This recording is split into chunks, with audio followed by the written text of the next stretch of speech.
গত কয়েকদিন থেকেই মতিউর রহমান খুব আলোচিত একজন ব্যক্তি, যিনি জাতীয় রাজস্ব বোর্ডের সদস্য।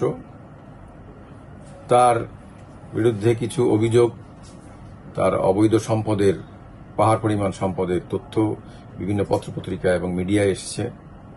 সেই পরিপ্রেক্ষিতে দুর্নীতি দমন কমিশন একটি 3 সদস্য বিশিষ্ট কমিটি গঠন করেছে গতকাল।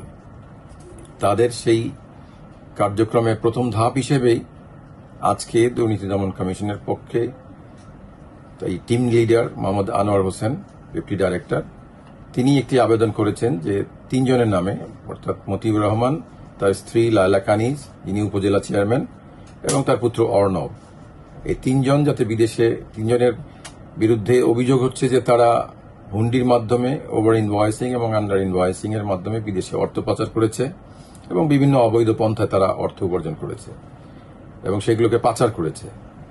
সেই বিষয়গুলোকে মাথায় রেখেই এবং তাদের এই টিমের কাছে তথ্য এসছে যে তারা বিদেশে পালিয়ে যাওয়ার সম্ভাবনা রয়েছে, সেইটাকে রোধ করার জন্য আজকে বিজ্ঞ আদালতে আবেদন করা হয়েছিল এবং তাদের দুদকের পক্ষে আমরা এখানে বিজ্ঞ আদালতকে জানিয়েছি বিষয়টি এবং বিজ্ঞ আদালত শুনানি শেষে তাদের বিদেশ গমনের নিষেধাজ্ঞা জারি করেছেন।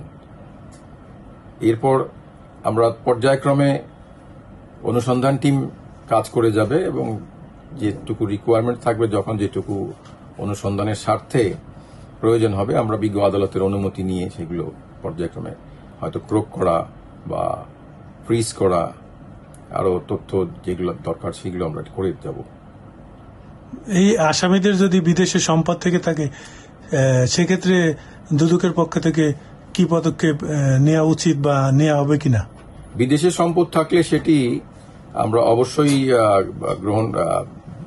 দুদক থেকে যে ব্যবস্থা গ্রহণ করার জন্য থাকবে সেটি অবশ্যই গ্রহণ করা হবে।